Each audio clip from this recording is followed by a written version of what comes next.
भवसंभव भीति भेदनम सुख संपद करुणा निकेतनम व्रतदान तप क्रियाफलम सहजानंद गुरुम भजे सदा वर्णिवेश रमणीय दर्शनम मंदहास्य रुचिराननाम्बुजम पूजितम सुरनरोत्तमे बदा धर्मनंदनमहं विचिन्तये त्वं सुकान्तव्रतं कान्तं त्वं कान्तं सर्वदोगतं त्वं गते द्वेगदेवत्वं त्वं वन्दे भक्तिकासुतं।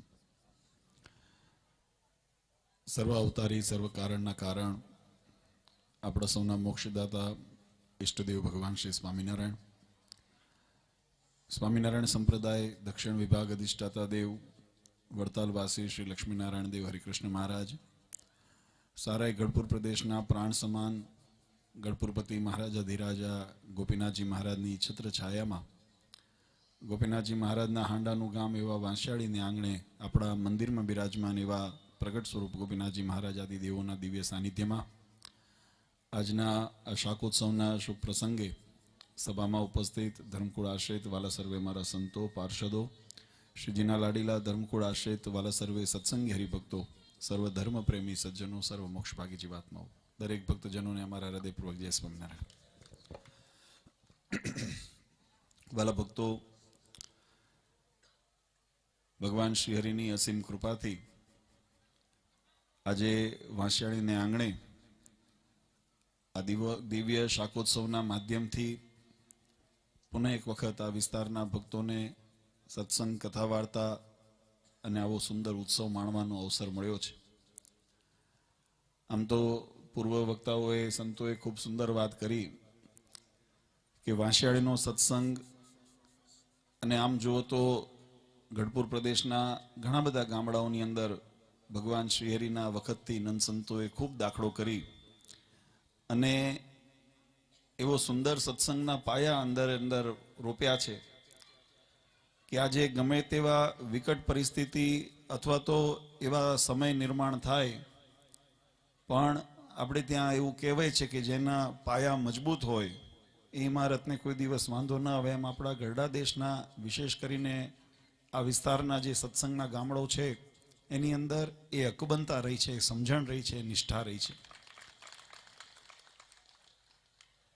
ભગવાન શ્રી હરિએ આ ધરા ઉપર મનુષ્યત્વનું ધારણ કરીને અનંત જીવાત્માના કલ્યાણને અર્થે જે સુંદર આ સત્સંગની રીત પ્રવૃત્તાવી એની અંદર વિશેષ કરીને ભગવાને જીવાત્માને ભગવાનનું મહાત્મ્ય કેમ દ્રઢ થાય અને જીવાત્મા પોતાના વ્યવહારિક જીવનની અંદર એના આચરણ દ્વારા કેમ એની શુદ્ધિ થાય, એટલે કે પવિત્ર જીવન, ધર્મપરાયણ જીવન અને ભગવાનની ભક્તિ એને કેમ બળ મળે એના માટે વિવિધ ઉપાયો અને ઉપદેશો આપેલા છે. મહારાજે અનેક પ્રકારે આ સત્સંગના ઉત્સવો કરીને વચનામૃતની અંદર મહારાજે લખ્યું કે અમે આવા મોટા મોટા સમયા કર્યા, એની પાછળનો ઉદ્દેશ એવો છે કે અંત સમયે કોઈ જો એમાંથી પ્રસંગ યાદ આવી જાય, કોઈ સંતો ભક્તોના માધ્યમે કરીને જો ભગવાનની મૂર્તિ યાદ આવી જાય તો મહારાજ કે જન્મ જન્માંતરના જીવાત્માના કર્મના બંધન હોય અથવા તો માથે યમના તેડા લખ્યા હોય તો મહારાજ કે એમાંથી અમે એને મુકાવી અને અમારા પરમ ધામની પ્રાપ્તિ કરાવીએ, એવો આનો મહિમા છે. આજે આમ તો વાંસિયાળી દર વર્ષે, કોઈ મને એવું યાદ નથી આવતું કોઈ વર્ષ બાકી રહ્યું હોય, વર્ષમાં 1 કે 2 વખત, વધારે એટલે બીજાને ઘણાને ઈર્ષાય થાય ગામડાઓને કે અમારે 5-5 વર્ષે 3-3 વર્ષે નંબર લાગે છે અને વાંસિયાળી દર વર્ષમાં 2-2 વખત લાભ લઈ જાય છે. પણ એની પાછળનું કારણ વાલા ભક્તો કે જેમ હમણાં સંતોએ પણ વાત કરી કે ભગવાનને રાજી કરવા હોય ને ભગવાનને જો પોતાને ત્યાં રાખવા હોય ને તો એની રીત આવડવી જોઈએ. ભગવાન કેમ રાજી થાય? આપણા જીવન શાસ્ત્રોની અંદર, કથાની અંદરથી ઘણી વખત આપણે આ પ્રસંગો સાંભળીએ છીએ કે સંતોએ પોતાના જીવન ભગવાનને સમર્પિત કર્યા પછી જેવું ભગવાનનું વચન પડ્યું, જેવું ભગવાનની આજ્ઞા થઈ એવું પોતાનું જીવન ભગવાનની જીભ વડે એમ પોતાના જીવનને વાળી દીધા. જેમ રાખો તેમ રહીએ વચનને કાજજી, નંદ સંતોએ કીર્તનમાં લખ્યું. તો એવી જેની સમર્પણ ભાવના હોય ને એવી જેની સમજણ હોય ત્યાં મહારાજ કે અમને અહીંયા સામે ચાલીને જવાનું મન થાય અને ઘણી વખત અદોડા હોય સ્વભાવે કરીને અને એ ભગવાનની પાસે પણ રહેતા હોય તો પણ મહારાજ કે અમને એને જય સ્વામિનારાયણ કરવાનું મન થતું નથી, કારણ કે એને અમારો ભાર નથી, અમારો મહિમા જ નથી. મહિમાનું સ્વરૂપ જ્યારે જીવાત્માને દ્રઢ થાય છે ને, એટલે વાલા ભક્તો તમામ પ્રકારના જે બધા વિકારો છે એની નિવૃત્તિ થાય છે. આપણા શાસ્ત્રોની અંદર ખૂબ સુંદર વાત સમજાવી કે ભગવાનને રાજી કરવાના અનેકવિધ ઉપાય છે. પણ વચનામૃતમાં મહારાજે પૂછ્યું, એક એવું કયું સાધન જીવાત્મા કરે કે જે સાધને કરીને બીજા બધા સાધનોને પણ પોષણ મળે ને બીજા સાધનો પણ સચવાઈ જાય. ત્યારે કોઈએ ઉત્તર કર્યો કે મહારાજ, ભગવાન જીવાત્મા ધર્મ પાલન કરે તો વિશેષ ભગવાન રાજી થાય. તો કોઈએ કીધું વૈરાગ્ય હોય તો વિશેષ રાજી થાય. કોઈએ કીધું ભગવાનનું જ્ઞાન જેને વધારે છે, સમજણ વધારે છે, એના ઉપર ભગવાન વિશેષ રાજી થાય. મહારાજ કીધું એ બધી વાત સાચી, પણ આ બધુંય કર્યા પછી જો ભગવાનનું ભજન ન કરે, સેવા ન કરે, ભગવાનની ભક્તિ ન કરે, તો એને કર્મનું ફળ નિર્માણ કેમ થાય? જ્ઞાન ઘણું છે. તમને હું એક સામાન્ય દ્રષ્ટાંત આપું એટલે વાત આપણને સમજાય કે આપણને ઘણી વખત કોઈ સારી વસ્તુનું જ્ઞાન છે અને એ જ્ઞાનને અમલમાં ન મૂક્યું હોય, ખાલી જ્ઞાનમાં રહ્યું હોય, એટલે પોથી જ્ઞાન જેને કહેવામાં આવે, એ શાસ્ત્રમાં રહ્યું હોય ને એને તમે કદાચ જાણતા પણ હો, પણ એને જીવનમાં અમલમાં ન મૂક્યું હોય. આજે હું તમને વખાણ કરું કે આપણે ત્યાં હવે રાંધવાની, પહેલા જમાનામાં પરંપરાથી રાંધવાનું શીખવતા. માતાથી દીકરી શીખે, દીકરીથી એની દીકરી શીખે ને એ રીતે ઘરની પરંપરામાં. એટલે આપણે જોઈએ તો અમુક ઘરના સ્વાદ એના એ અકબંધ હોય. પણ હવે બધું કેવું થયું, રેસીપી આવી ગઈ. રેસીપી એટલે ખબર પડે ને, પુસ્તક આવે છે રસોઈ બનાવવાની. હવે એની અંદર બધા એના જે સંસાધનો હોય લખ્યા જ હોય અંદર, કે આટલું મીઠું, આટલું મરચું, આટલું આ કરવું. પણ છતાંય ઓગળ બનીને જ્યારે કોઈ કરવા જાય ને, તો પહેલી વખત એમાં આટલું બધું લખ્યા પછી પણ બગાડ થાય. કારણ કે પુસ્તકીય જ્ઞાન છે. એ પુસ્તકીય જ્ઞાન જ્યાં સુધી અનુભવમાં ના આવે, પછી 2-4 વખતે અખતરા કરે ત્યારે માંડ ધીમે ધીમે પછી. હજુ ઘણી વખત અમારે ત્યાં સંતો પાર્ષદો બનાવતા, મને તો જોઈ નથી આવડતું, પણ રોટલી ગોળ ન થાય જલ્દી. તમને આવડતી હોય તો સારી વાત છે. આપણે નકશા બને કેમ? કારણ કે પુસ્તકમાં લખ્યું છે કે ભાઈ પાટલી હોય, વેલણ હોય, લોટ બાંધેલો હોય, પણ એને જ્યારે સુધી બાંધો નહીં ત્યાં સુધી ખબર ન પડે કેટલો નરમ રાખવો ને કેટલો કઠણ રાખવો. અમારે એક આ બાજુ કંઈક વિસ્તારની અંદર અમારે પ્રવાસ હતો, ઘણા વર્ષો પહેલાની વાત છે. નરેન્દ્ર પ્રસાદજી મહારાજ ત્યારે પદ ઉપર હતા અને હું બાળલાલજી તરીકે હતો. અને અમારી સાથે એક બ્રહ્મચારી હતા વડતાલના અને પાર્ષદ હતા, અને એક અમારા હરિશ્ચંદ્ર કાકા હતા. તમે ગામડે ગયા, થોડી નાની વાત કરું હો, એટલે જરાક હળવાશ થાય. તો અમે ગામડે ગયા ને ત્યાં બધાએ કીધું કે અમે રાંધીએ અને બાપુજીને દૂધમાં બનાવી દઈએ. તો મેં કીધું સારું, બ્રહ્મચારી મહારાજ છે તો દૂધમાં કરી દેશે તો સારું. હવે એ કરવા બેઠા, એમાં ઓલા ભગતને કે આમાં દૂધ નાખો, એટલે દૂધ નાખે એટલે લોટ થઈ જાય ઢીલો. એટલે ઓલા બીજા અમારા કાકા હતા હરિચંદ્ર કાકા, એને કે ભાઈ લોટ નાખો, એટલે લોટ નાખે એટલે વળી થાય કઠણ. અમે ખાનાર 3 જણને પીંડલો થયો આવડો મોટો. એટલે પછી કહેવાનો ભાવાર્થ કે જ્યાં સુધી અનુભવમાં નથી આવતું ત્યાં સુધી શીખાતું નથી. આ દ્રષ્ટાંત એટલા માટે દીધું વાલા ભક્તો કે શાસ્ત્રની અંદર જીવાત્માને શાશ્વત સુખ કેમ મળે એની વાત શાસ્ત્રમાં બહુ નિર્વિઘ્નતાથી જીવાત્મા ભગવાનની સુધી પામી શકે, ભગવાનના ધામમાં જઈ શકે, એના યુક્તિઓ ને એની રીત શાસ્ત્રોએ બતાવી છે. પણ પ્રશ્ન એ છે કે આપણે એને અનુભવમાં નથી લેતા. આપણે જીવનની અંદર હંમેશા કોઈ પણ ભગવાનની મહિમાની વાત હોય, ભગવાનની ભક્તિની વાત હોય, તો જ્યાં સુધી આચરણ, અને હું ઘણી વખત આ દ્રષ્ટાંત દઉં છું કે સત્સંગ છે ને ઉપદેશનો ક્યારેય માધ્યમ નથી. ઉપદેશથી સત્સંગ નથી થતો, અનુભવથી સત્સંગ થાય છે.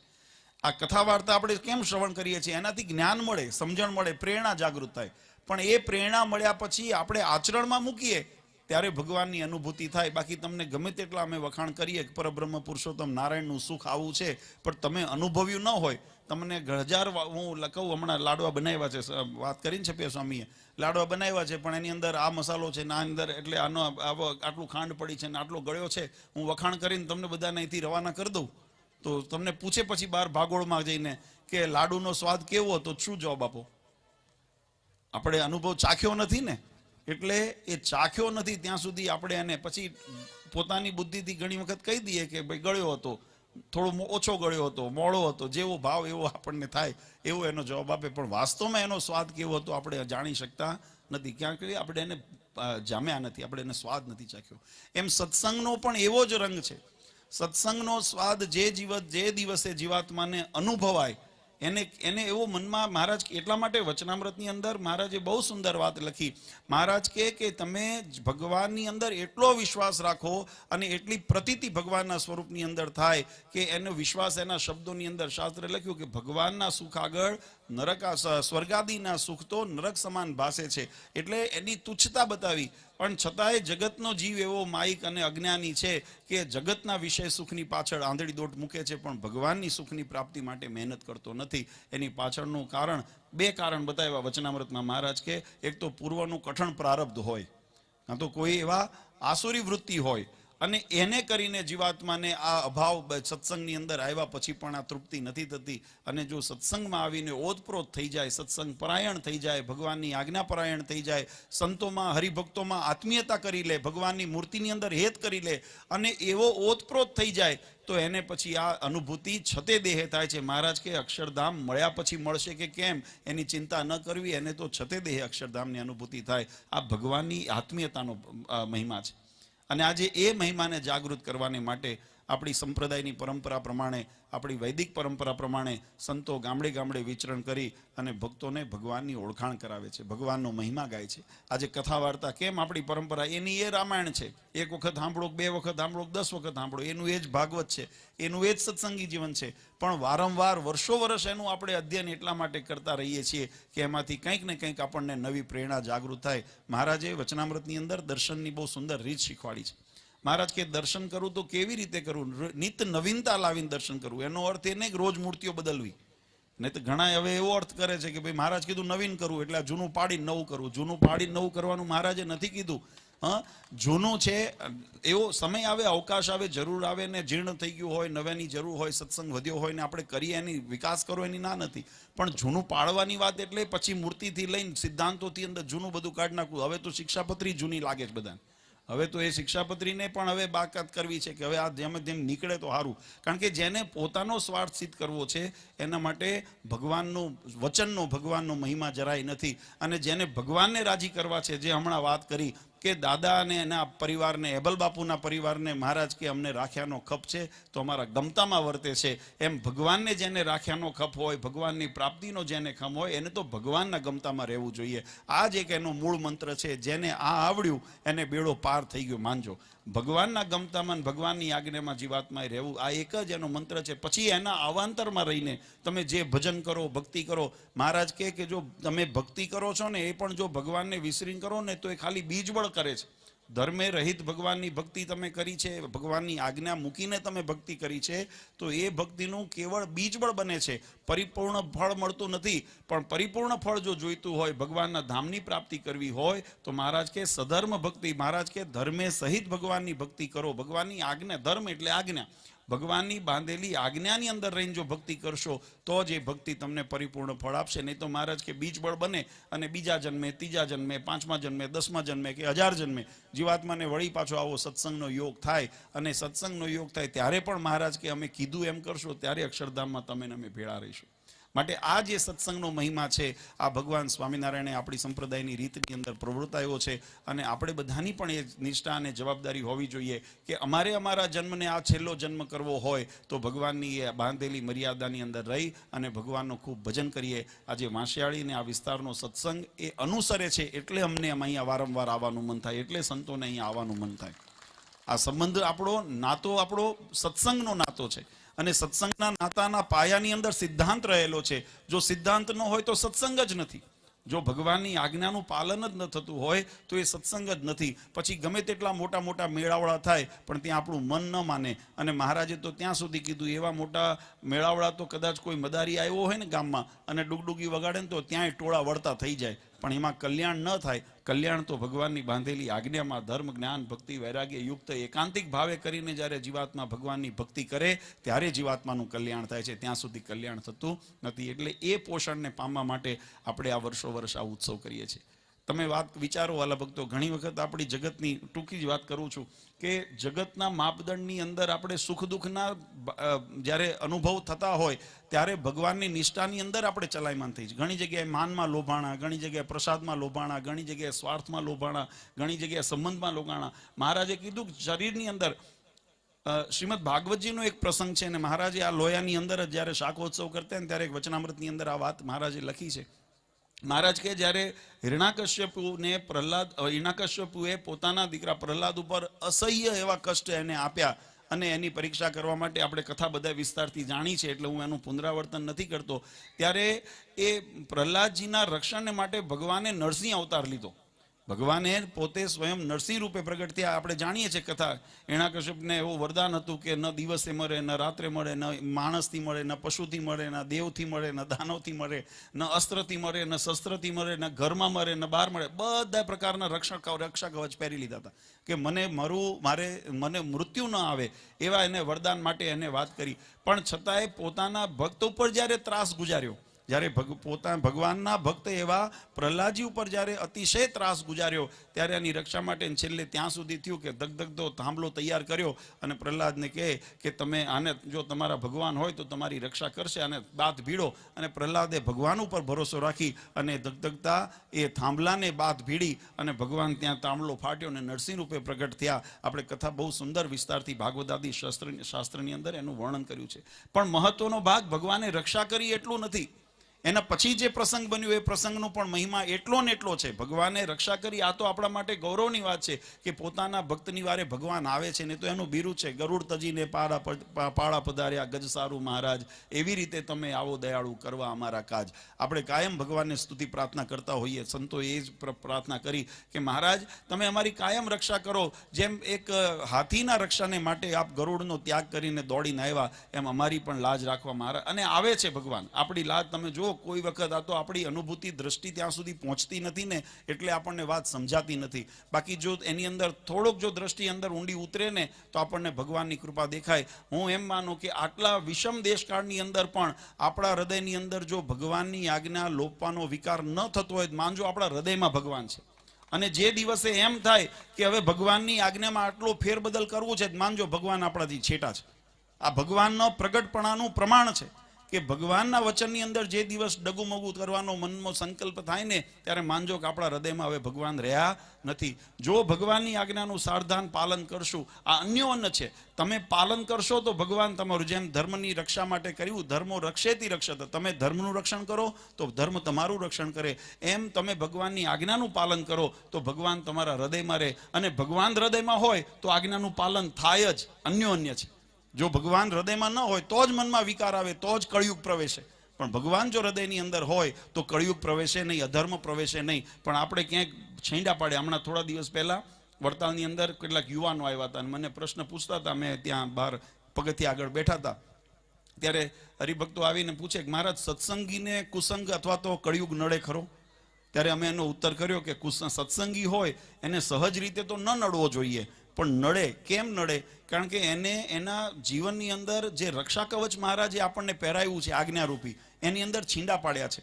તમે, હું એક દ્રષ્ટાંત આપું. આપણે આ મંદિરના કમ્પાઉન્ડ વોલ છે, આ કમ્પાઉન્ડ વોલને આપણે ચણી છે ને પાકી કરી છે. હવે દરવાજો એક રાખ્યો છે કે જ્યાં દરવાણી બેઠો હોય એટલે અહીંયાથી આવે તો કોઈ હરાયા ઢોર હોય, રસ્તે રજડતા કૂતરા બલાડા આદિ કોઈ હોય તો એ તમે મંદિરમાં પ્રવેશી શકે નહીં, કારણ કે તમે કમ્પાઉન્ડ વોલ. પણ અહીંયા છીંડા પડ્યા હોય તો, બાખોરા પડ્યા હોય તો એમાંથી કરે ને. એમ આપણે આપણા જીવનની અંદર ભગવાનની આજ્ઞારૂપી જે રક્ષા છે મહારાજે કરી છે, શિક્ષાપત્રી, વચનામૃત, સત્સંગી જીવન, દેશ વિભાગનો લેખ, ભક્ત ચિંતામણી, આ બધા શાસ્ત્રના વચન એ આપણા રક્ષા માટે છે. અને એ રક્ષાની અંદર જ્યારે આપણે એનું પાલન કરીને આ મજબૂતી જો આપણે રાખી હોય તો આપણી રક્ષા થાય. આપણે જાતે કરીને એની અંદર છીંડા પાડી દીધા હોય, પછી એ છીંડાથી કળિયુગે પ્રવેશે ને અધર્મે પ્રવેશે. અને પછી ધીમે ધીમે, જેમ કહેવત છે કે એક માછલી તળાવમાં ખરાબ હોય તો આખા તળાવને ખરાબ કરે. કેરીના ટોપલાની અંદર એક કેરી જો સરડેલી હોય તો ધીમે ધીમે આખા ફાલને બગાડે. એમ એક કુસંગીનો પ્રવેશ આપણા જીવનમાં થયો અથવા તો સંગ થાય તો ધીમે ધીમે બેના, અને એનું કારણ છે પાછું ઢાળ કળિયુગનો છે. અધર્મ તણી માણસનું આકર્ષણ સહેજે થઈ જાય. તમને ધર્મ, તમે જો ઉકેડો બનાવવો હોય ને તો કોઈ પ્લાનિંગ કરો છો? કોઈ તમે જોજો કે મોટા શહેરોની અંદર સિટી પ્લાનિંગ, સિટી સર્વે થતા હોય ત્યારે એના પ્લાનિંગ થતા હોય, અથવા ગામના વિકાસને માટે જ્યારે પણ તમે બેઠા હો ને ત્યારે પ્લાનિંગ કરતા હો કે ભાઈ અહીંયા આટલો રસ્તો બનશે, અહીંયા બગીચો બનાવશું, અહીંયા આગળ કોઈ હોસ્પિટલ બનશે, અહીંયા આગળ તમારે ઉકેડો ક્યાં બનશે એનું કોઈ પ્લાનિંગ કરે છે? અને ઉકેડાને કેવી રીતે મહેનત કરશું, એને ઉકેડાને દૂર કરવા માટે પાછું પ્લાનિંગ કરવું પડે છે. પણ ઉકેડો કરવા માટે પ્લાનિંગ કરવું પડતું નથી, એ આપોઆપ ઉગી જાય, કારણ કે ઢાળ એનો છે. એમ આપણા જીવનની અંદર નિર્માણ કરવું હોય ને ત્યારે ઘણી મહેનત કરવી પડે. તો રંજાડવું હોય ને જીવનને, દારૂ પીવો હોય ને તો એક ક્ષણ વાર લાગે, પણ દારૂ છોડવો હોય ને તો માણસ મહિના સુધી એની ઔષધિ કરાવે ને ટ્રીટમેન્ટ કરે ને કેટલા કાઉન્સેલિંગ કરે ત્યારે એનો દારૂ માંડ છૂટે. પીતા કેટલી વાર લાગી?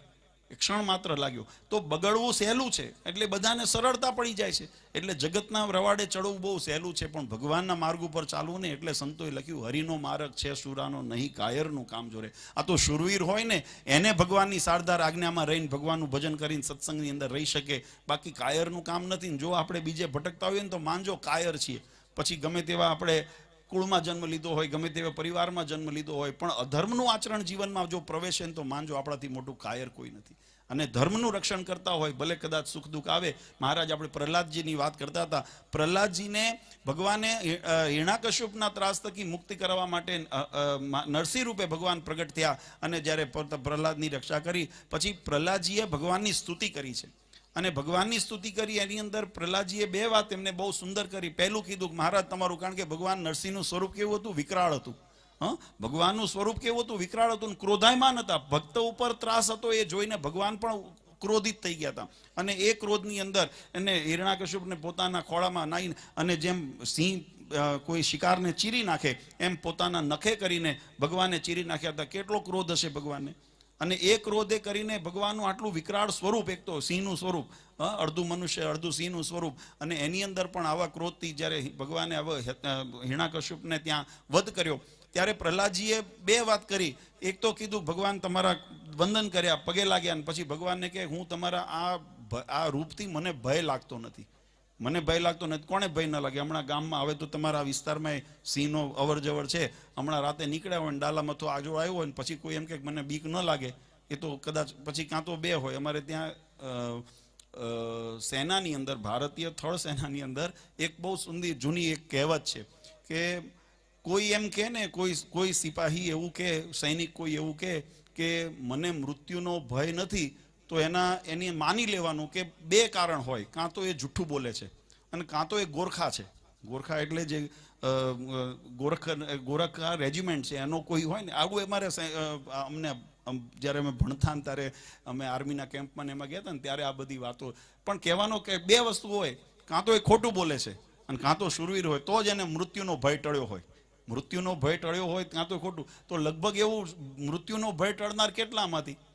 હમણાં કોઈને જો કદાચ ખબર પડે કે ભાઈ દુખાવો થયો કે છાતીમાં થયું ને તો તરત હોસ્પિટલ ભેગા આપણે થઈએ ને 1000 લાખ રૂપિયા ખર્ચી નાખીએ. આ કોરોના આવ્યો તો કેટલાને આમાં મનમાં થતું હશે કે રખેને આપણને. આ તો સારું છે આપણા ગામડાઓ હજુ એટલા શુદ્ધ વાતાવરણમાં છે, આપણે ત્યાં ખોરાક પાણીનું હજુ શુદ્ધતા જળવાઈ છે, તો આપણે ત્યાં એટલું અસર નહોતી. બાકી શહેરોની અંદર તમે જુઓ કેવી એની આડઅસર ને કેટલું એનું દૂરગામી પ્રત્યાઘાતો પડ્યા હતા. વિદેશોની અંદર જ્યાં આટલી સ્વચ્છતા અને આટલી ટેકનોલોજી છે, અહીંયા પણ કેટલા એને પ્રત્યાઘાત પડ્યા હતા. કહેવાની પાછળ મૃત્યુનો ભય સર્વને હોય, પણ એવા મૃત્યુનો ભય ટળે ક્યારે? કે જ્યારે ભગવાનનો ભરોસો હોય. જીવાત્માને ખબર છે કે આ શરીર નાશવંત છે અને એ આત્મા મારો અજર અમર છે, એવું જેને આત્મનિષ્ઠા દ્રઢ હોય એને મૃત્યુનો ભય ટળે.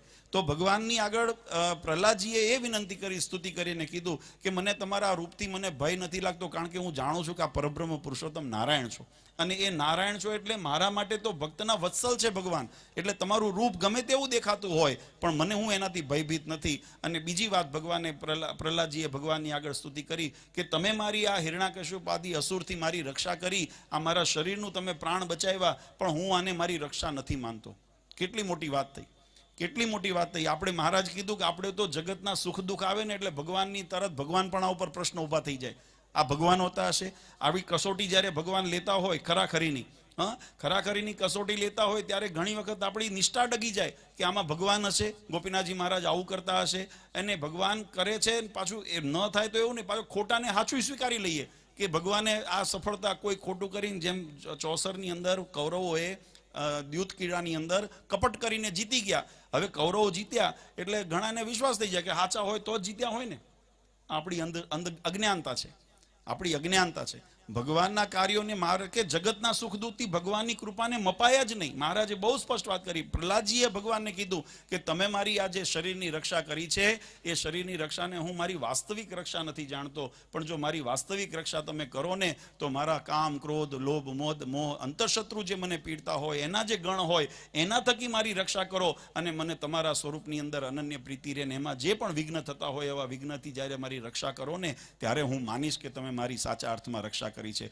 આવી સમજણ, આવો ભાવ. આપણે તો 5 પૈસા મળ્યા કે માન સન્માન મળ્યું ને જો આપણે કહેવાય કે લોટવા માંડીએ તો આપણી નિષ્ઠામાં એટલી હજુ પરિપક્વતા નથી. એટલે ખરેખર મહારાજે વચનામૃતમાં લખ્યું, મહારાજ કે શરીર માંદું થાય કે હાજુ થાય, માંદું થાય તો અતિ શોક ન કરવો અને ભગવાન હાજુ રાખે તો બહુ હરખે ન કરવો. એ તો જગતનો ક્રમ છે. આ સંસારની અંદર જીવાત્માને શરીર મળ્યું છે એટલે પૂર્વના કર્મ હોય, વર્તમાન કર્મ હોય, સંચિત કર્મ હોય, એના ફળ સ્વરૂપે જીવનની અંદર સુખ દુઃખ આવવાનું છે, ચડતી પડતી રહેવાની છે, ધૂપ છાંવ રહેવાની છે. પણ એ ભગવાનની કૃપાનું માપદંડ નથી. ભગવાનની કૃપાનું માપદંડ એ છે કે આપણા હૃદયની અંદર ભગવાનનો નિશ્ચય દ્રઢ થઈને રહે. ભગવાનની કૃપા એ છે કે ગમે તેવી વિકટ પરિસ્થિતિમાં આવે તો પણ ભગવાનના વચનની અંદર આપણો વિશ્વાસ અડગ રહે, ત્યારે ભગવાનની આપણા ઉપર કૃપા થાય. ગમે તેવી પરિસ્થિતિ નિર્માણ થાય તો ગોપીનાથજી મહારાજ, હરિકૃષ્ણ મહારાજનો આશ્રય આપણે કાયમ રાખીએ, ત્યારે આપણે માનવું કે આપણા ઉપર ભગવાનની કૃપા છે. પછી એના પગમાં બેહીને એના જ ખંડન કરવું, એની આજ્ઞાના સિદ્ધાંતોનું ખંડન કરવું. ઘણા એમ કે ને,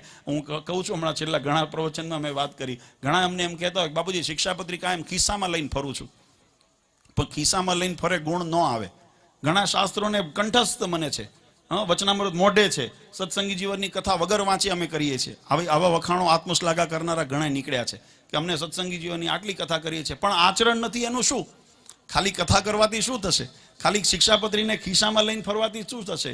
શિક્ષાપત્રીને અનુસરીને એના વચનની અંદર વિશ્વાસ રાખીને જ્યારે એનું પાલન કરશો ને ત્યારે ભગવાન રાજી થશે. અને એ આપણે શીખવાનું છે, એ ગુણ લેવાનો છે. વધારે સમય નથી લેવો. આજે વાંસળીને આંગણે દિવ્ય શાકોત્સવ, મહારાજે 200 વર્ષ પૂર્વે લોયાની અંદર જે દિવ્ય ઉત્સવ કર્યો, ભગવાને પોતાના ભક્તોને રાજી કરવા શું ન કરી શકે? તમે વિચારી જુઓ. નહીતર તો આપણે ભગવાનની આગળ એટલા નંદસંતો હતા, બ્રહ્મચારી હતા, પાર્ષદો હતા, ભક્તો હતા. મહારાજ એક આદેશ કરે ને તો મહારાજની આગળ 56 ભોગનો અનકોટ લાગે. પણ મહારાજે હાથે, પોતાના હાથે તાબેથો હાથમાં લીધો અને મહારાજે એ રીંગણાનું વઘાર કર્યો. 12 મણ એકાક્ષરી વઘારમાં જોવા આવ્યા શિવ બ્રહ્માજી નાગજો. ભગવાન સ્વર્ગથી શિવ બ્રહ્માદી દેવતાઓ પણ ભગવાનના દિવ્ય દર્શનને કરવા માટે આવ્યા. એની અંદર અલૌકિકતા મહારાજે એવી દેખાડી. મહારાજે શાક બનાવ્યું ને, પણ શાકની અંદર મહારાજે એવું ઐશ્વર્ય મૂક્યું કે જેને ભાવતું હોય ને એને એવો સ્વાદ શાકમાં આવે. આ લોયાનો શાકોત્સવ આપણી સંપ્રદાયની પરંપરામાં આપણે ઉજવીએ છીએ એટલા માટે કે માત્ર ભગવાને જમણવાર ન કર્યો, પણ ભગવાને ભગવાનપણાની પ્રતીતિ કરાવી. હજારો ભક્તોને વિશ્વાસ થાય કે આ ઉત્સવ કરનાર પરબ્રહ્મ પુરુષોત્તમ નારાયણ હતા. મહારાજે એવા ચરિત્ર કર્યા. મહારાજ કરે કે મસાલા વગેરે, હળદર વગેરે એમાં મસાલા નાખે અને પછી પોતાના વસ્ત્રો ઉપર હાથ લૂવે. પ્રેમાનંદ સ્વામીએ લખ્યું કીર્તનની અંદર, હલ્દીવાલા હાથ લૂવે નિજ ધોતીએ, પીળે પટ શોભે પરિબ્રહ્મજો. ભગવાન જ્યારે આવું ચરિત્ર કરતા ત્યારે જે ભગવાનના એકાંતિક ભક્તો હતા, જે ભગવાનનો મહિમા જાણતા હતા, એને તો એવા દિવ્ય ભાવ થયો કે ભગવાન પીળું પિતાંબર પહેરીને ઊભા છે. પણ જે અજ્ઞાની જીવ હતા, જેને ભગવાનનો મહિમા નિશ્ચય દ્રઢ નહોતો, એને તો એમ થાય કે આ માણસને વિવેક નથી. આવડા મોટા ભગવાન તરીકે જો જગત એમને માને છે અને એમને એટલો વિવેક નથી કે હાથ લૂવો હોય તો રૂમાલ રખાય, ગમછો રખાય, ગાભો રખાય, એમાં હાથ લૂવે. આ પહેરેલા કપડા ઉપર હાથ લૂવે છે, અને કેમ ભગવાન માનવા? અને બન્યું એવું કે જ્યારે ભગવાન આ ચરિત્ર કરતા હતા ત્યારે કાશીદાસ, કામદાસ વગેરે પાટીદાર ભક્તો ચરોતરથી મહારાજના દર્શન કરવા આવેલા. અને બરાબર એમને મંડપમાં પ્રવેશ કરવો અને મહારાજ આ બાજુ હળદરવાળા હાથ પોતાના ધોતી ઉપર લૂવે. એ ભક્તોએ જોયું એટલે મનની અંદર મનુષ્ય ભાવ આવ્યો અને અભાવ આવ્યો કે આને ભગવાન કેમ માણવા? પાછા વળતા હતા. મહારાજે સંતોને પૂછ્યું કે કોઈ તરસ્યો હોય અને કૂવા કાંઠે આવે ને તરસ્યો પાછો જાય એને કેમ ગણવો? સંતોએ કીધું મહારાજે તો અભાગ્યો કહેવાય ને. આજે આટલી મહેનત કરીને, મુસાફરી કરીને કૂવા કાંઠે કે નદી કાંઠે આવ્યો હોય અને તરસ ન છુપાવી શકે તો આનાથી મોટો અભાગ્યો કોણે કહેવાય? મહારાજ કે જો ઓલા ભક્તો અમારા દર્શન માટે છેક ચરોતરથી અહીંયા આવ્યા છે, પણ અમને મળ્યા વગર પાછા જાય છે. પ્રેમાનંદ સ્વામી મહારાજના સખા ભક્ત હતા એટલે મહારાજની સાથે થોડી મીઠી ટકોર કરીને મહારાજને કે મહારાજ આમાં એમનો વાંક નથી, વાંક તમારો જ. મહારાજ કે અમારો શો વાંક છે? અમે તો તમારા માટે આ રસોઈ બનાવીએ છીએ, શાક વઘારીએ છીએ, હમણાં તમને પ્રસાદ આપીને તૃપ્ત કરશું, તમને રાજી કરશું, આમાં અમારો શું વાંક છે? ત્યારે મહારાજને સંતોએ વિનંતી કરીને કીધું કે મહારાજ, અમે જ્યારે કથા વાર્તા કરતા હોઈએ ને ત્યારે તમારા ઐશ્વર્યના વર્ણન કરતા હોઈએ, અમે મહારાજના શોભાના વર્ણન કરતા હોઈએ. મહારાજે જરિયાની જામો પહેર્યો છે, સોનેરી સુરવાળ પહેર્યો છે, પગની અંદર તોડા વેડવીંટી ધારણ કર્યા છે, માથે 3 ચોગડાળી પાક છે, ગળામાં વૈજંતી માળા છે, અમે આવું બધું વર્ણન કરતા હોઈએ. મહારાજ તાબેથો લઈને ઊભા હોય એવું વર્ણન તો કોઈ શાસ્ત્રમાં આવતું નથી. અને આ તમે તાબેથો લઈને ઊભા છો એટલું જ નહીં, પણ તમે તમારા કપડાની હાલત જો, અમે હવારે ધોતી થોડું પહેરાવ્યું હતું, આ તમે પીળું કરી નાખ્યું હાથ લોહી લોહીને. તો મહારાજને સંતોએ મીઠી ટકોર કરી. એટલે પ્રેમાનંદ સ્વામી સખા ભક્ત હતા ભગવાનના, એટલે એમને અધિકાર હતો કહેવાનો. મહારાજને કે મહારાજ આ તમને ધોતિયું પીળું કરી નાખ્યું, આ કોણ સમજી શકે? પ્રેમાનંદ સ્વામીએ કીર્તનમાં લખ્યું, અક્ષર પર પુરુષોત્તમજીએ નર વપુ ધર્યું, એકાંતિક મહામુનિ સમજે મર્મજો. ભગવાને આ નર નાટક કર્યું છે. આ નર નાટક એટલે મનુષ્ય ચરિત્ર. આ મનુષ્ય ચરિત્ર ભગવાને કર્યું છે, પણ એને કોણ સમજી શકે? એકાંતિક હોય, મહામુનિ હોય, જ્ઞાની હોય, ભગવાનનો જેને નિશ્ચય આશ્રય દ્રઢ હોય, એને આ મહિમા સમજાય. પામર જીવાત્માને કેમ સમજાય? એકાંતિક મહામુનિ સમજે મર્મજો. પછી સંતોએ ભગવાનને વિનંતી કરી કે મહારાજ, આ તો કોઈ જીવાત્મા કોઈ અજ્ઞાનતાથી આ સત્સંગમાંથી જો પડી જાય, તમારા અભાવ લઈને જતો રહે, તો એને માથે લખ 84 લખાય, એટલે એના ઉપર કૃપા કરો. અને પછી મહારાજે કૃપા કરીને ભક્તોને યાદ નામ દઈને બોલાવ્યા, કાશીદાસ, કાનદાસ, તમે જે જોવા માટે આવ્યા છો જોઈને જાઓ. અને ભક્તોએ પાછું વળીને જોયું ત્યારે મહારાજે ચતુર્ભુજ સ્વરૂપે દર્શન દીધા અને પોતાના ભગવાનપણાની પ્રતીતિ કરાવી. આ ઉત્સવની દિવ્યતા એ છે.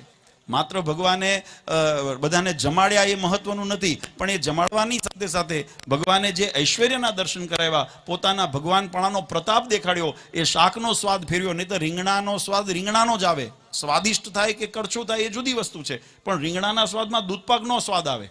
પણ મહારાજે એવો પ્રતાપ મૂક્યો કે જેને જેવું ભાવતું હતું એવો સ્વાદ આવ્યો. ભગવાને પોતાના સ્વરૂપના એ ચતુર્ભુજ સ્વરૂપના દર્શન કરાવ્યા અને હજારો ભક્તોને એની અંદર પ્રતીતિ વિશ્વાસ થઈ ગયો કે આ પરબ્રહ્મ પુરુષોત્તમ નારાયણ છે, ભગવાનના શરણે થયા. એટલે કહેવાની પાછળનો ભાવાર્થ વાલા ભક્તો એ છે કે આપણે ઘણી વખત આ પ્રસંગોને આપણે માણતા હોઈએ, પણ એવી દ્રઢતા આપણે જીવનમાં આપણે પણ સ્વીકારવી પડશે કે આપણને મળ્યા ગોપીનાથજી મહારાજ, આપણને મળ્યા હરિકૃષ્ણ મહારાજ, આપણા મંદિરની અંદર બિરાજમાન. આ ચિત્રની ધાતુની કે પાષાણની પ્રતિમા નથી, આમાં પ્રગટ ભગવાન બિરાજે છે. વચનામૃતમાં મહારાજે સ્વયં એનો વિશ્વાસ અપાયો છે. મહારાજ કે અમારા પધરાવેલા દેવોને તમે ધાતુ પાષાણ કે ચિત્ર ન જાણશો, એમાં અમારો અખંડ વાસ છે. આવું વચન જ્યારે ભગવાને શ્રી હરિએ પોતે સ્વયં કીધું હોય ત્યારે એની અંદર આપણે વિશ્વાસ મૂકવાની જરૂર છે. ને આપણે જો એવા ભરોસાથી ભગવાનના દર્શન કરીએ ને, તો આ જ મૂર્તિની અંદરથી, આ જ ગોપીનાથજી મહારાજના સ્વરૂપમાંથી આપણને પ્રત્યક્ષના દર્શન થાય. એમાં જરાય અતિશયોક્તિ નથી, કારણ કે હાજરા હજૂર છે ભગવાન. અને ઘણાને દીધાય છે. આપણા સંપ્રદાયના એવા અનેક પ્રસંગો છે કે જ્યાં ગોપીનાથજી મહારાજે દર્શન દઈને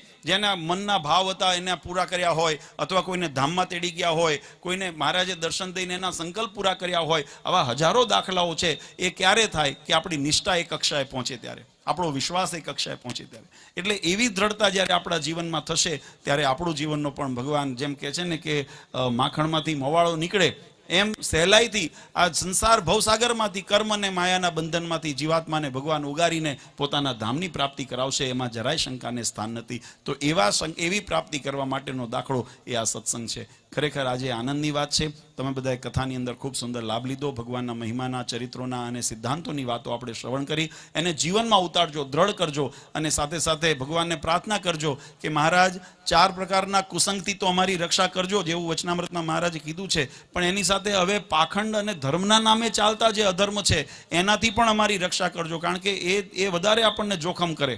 હોનાના આપણને કથીર હોય તો ખબર પડે કે આ કથીર છે એટલે ન લેવાય, પણ હોનાના અવલંબનની અંદર કથીર વેચી નાખે કોઈ આપણને, ત્યારે એનાથી રક્ષા. એટલે ઠગિયા કહેવાય ને. કેવા કહેવાય? ઠગ હોય ને. મહારાજે એનો શબ્દ શિક્ષાપત્રીમાં લખ્યું, જન અને ઠગનારા. શિક્ષાપત્રીની અંદર મહારાજે લખ્યું કે ભક્તિ જ્ઞાનનો અવલંબન કરીને જનને ઠગનારા. એટલે ધર્મનો, ભક્તિનો તમને અવલંબન દેખાડે કે અમે બહુ મોટા સાધુ છીએ, અમે મોટા હરિભગત છીએ, અમે જો ભગવાનને માટે આ કરીએ છીએ, સારું કાર્ય કરીએ છીએ, એવું અવલંબન દેખાડે. અને અંતરમાં તો એને પાપ હોય ને એ રીતે ઠગતા હોય. એટલે એવા ઠગથી પણ અમારી રક્ષા કરજો. આ એક વધારે ઉમેરી દેજો. આ કળિયુગમાં એની બહુ જરૂર છે. એટલે એની સાથે આપણે ભગવાનને કાયમ પ્રાર્થના કરીએ કે મહારાજ આપના વચનમાં અમારો વિશ્વાસ રહે ને આપની મૂર્તિનું શરણ અમને ક્યારેય છૂટે નહીં, એટલી અમારા ઉપર કૃપા કાયમ રાખજો. તો એ પ્રાર્થના સાથે પરમ પૂજ્ય સનાતન ધર્મ ધોરંદર આચાર્ય શ્રી અજેન્દ્ર પ્રસાદજી મહારાજ, અશોક ગાદીવાળા માતુશ્રી અને અમારા સમસ્ત ધર્મકુળ પરિવાર વતી જે ભક્તોએ આ શાકોત્સવની અંદર નાની મોટી સેવા યજમાન પદે રહીને કરી છે, એવા તમામ દાતાઓને, યજમાનોને, સ્વયંસેવકોને, અમારા સંતો, પાર્ષદોને, જેને આ પ્રત્યક્ષ પરોક્ષાની અંદર સુંદર પોતાનો સહયોગ આપ્યો છે આ ઉત્સવની અંદર, એમને બધાને ભગવાન ખૂબ સુખ્યા કરે એવી ગોપીનાથજી મહારાજ, હરિકૃષ્ણ મહારાજના ચરણારીમાં પ્રાર્થના કરી પૂજ્ય મહારાજશ્રી, માતુશ્રીને સમસ્ત ધર્મકુળ પરિવાર વતી સૌને અંતરના આશીર્વાદ આપી મારી વાણીને વિરામ આપું. સહેજાન સ્વયં મહારાજ.